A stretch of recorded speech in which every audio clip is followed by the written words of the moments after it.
got some dye on the pieces, and that's actually the color I wanted. It's hard to tell. Well, I won't say hard, but sometimes you can't really tell what color you're going to end up with. Whether it's going to be just what you want, or it's going to be darker or lighter. Well, if it's lighter, you can always add another coat and darken it. But if it's too dark, then you're kind of screwed. Anyway, right now I'm working on the sheath, and you can see the way I have the welt here, and then I have another piece sandwiched in right there. And that's to make this part a little bit wider. Reason for that? Well, first of all, this is how it fits in the sheath that it came with. There's a lot of slop in there. And I make my sheath so there's not a lot of slop in there. But on the back side here, you can see how it's going to fit into the welt. And once it's in, it's going to be nice and snug, and it's not going to flop around like the other one. But there's going to be just a little bit on the back side. Grab a hold with your finger and pull it out. Now I put the welt here, or actually I doubled the welt there, so since this is going to go on the back here, I don't want it pushing too much in here, because this is also going to be the back side of the sheath. Not the sheath, I'm sorry, the holster. So that's going to go there. And the knife is going to fit down in there. And it'll have a friction fit, so it'll be in there snugly. It's not going to fall out. And then this piece is going to fit on the front here. And what I've done, actually, this piece is just a little bit wider than this piece. So when this is stitched in, it's going to bow out a little bit in the front.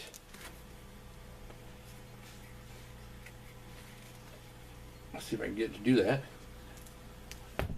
Let's see. It's going to bow out a little bit, and that'll give me a little bit extra room to mold around the gun.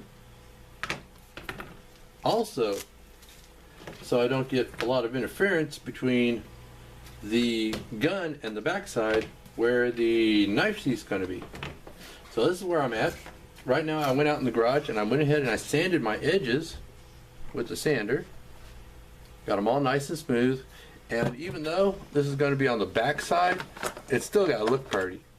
So I need to punch my stitch holes. I'm deciding whether I should punch my stitch holes now and then punch them on through when I get to this. I'll tell you what, I will. I'm going to go ahead and punch my stitch holes, and then I'm going to bevel my edges, dye the edges, let that dry, do all my edge work, and put a top coat on this. So this will actually be finished before I put it on here. And also I'm going to do a top coat on the back side here, because once this is on, I won't be able to get behind it to put any kind of protective coating on the inside of the knife sheath. So let me get to punch some of them stitch holes. I'm just going to use these guys to punch the stitch holes. And like other things I've done, I'm just going to start at the end. Oh, first I got to mark it. Let me get my dividers. And basically I like to mark my stitch lines at about half the width of the welt, but I'm doing something that's welted, and it generally brings me, yeah, right about 1/8 of an inch, which is exactly how I planned it. I love when a plan comes together. Yeah, that's right there, and that's right there also.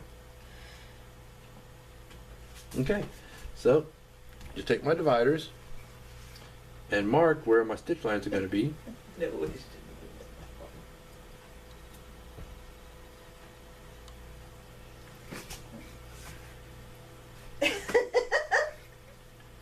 My wife's playing with the cats.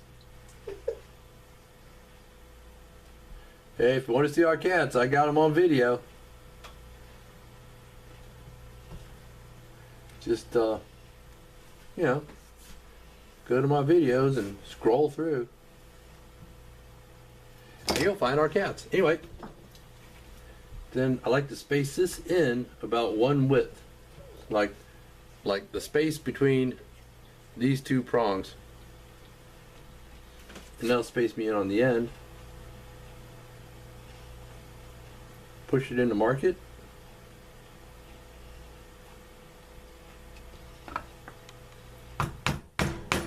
Make sure I got it straight before I continue.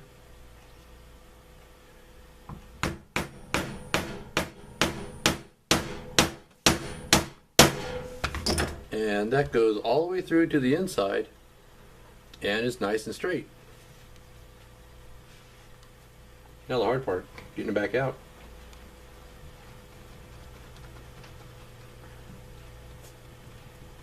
Here we go. Then I'm going to go down to the other end and also make sure it's straight.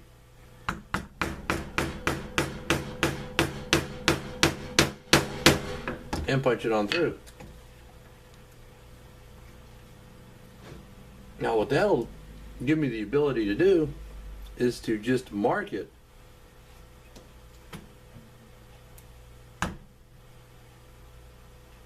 I'm just tapping it just enough to mark it.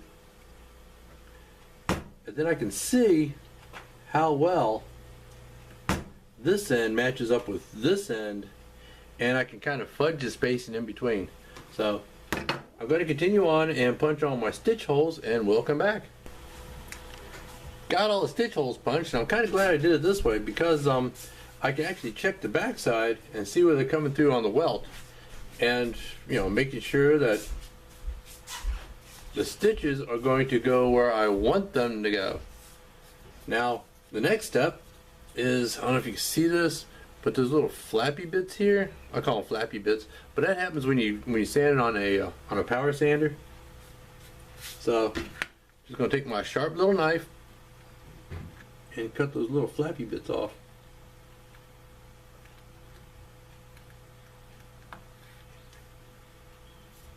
Like that there. So it sits good and flush against the backside of the other piece. That's one thing, you got to keep your knives good and sharp, not just meh, good enough.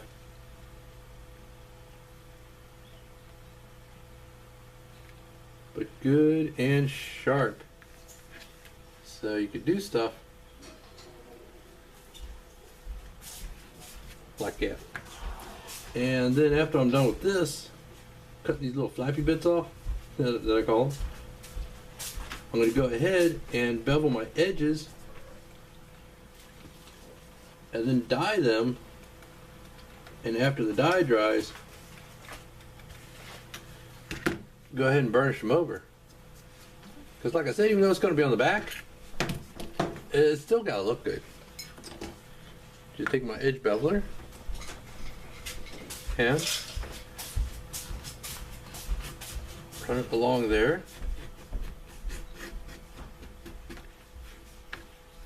And bevel the edges.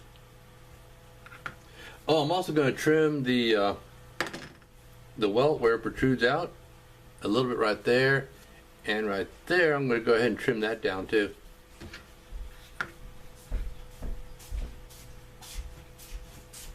So next time you see this,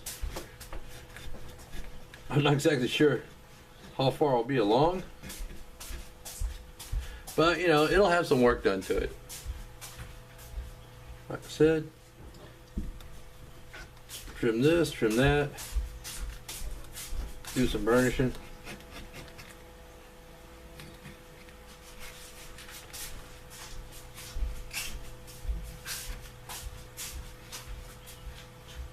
Okay, that looks pretty good. I'm also going to do this edge across the top.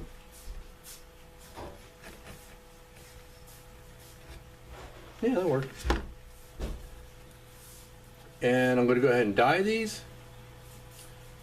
And then, like I said, after the dye dries, I'm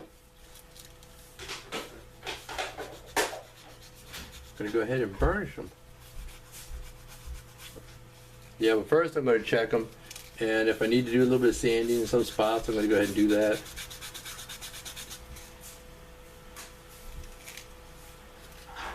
because your edge burnishing and your final finish, it all comes down to how well you prepared it ahead of time.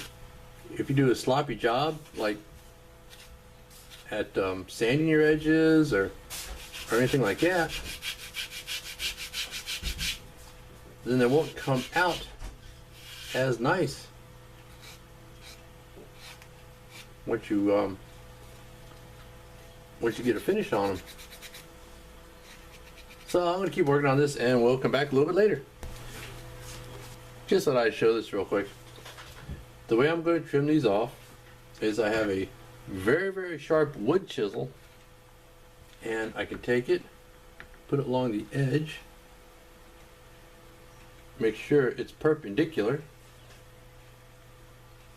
and then just slice it straight down, and that cuts off the excess and evens up those ends. No fuss, no muss. Just got to make sure it's sharp.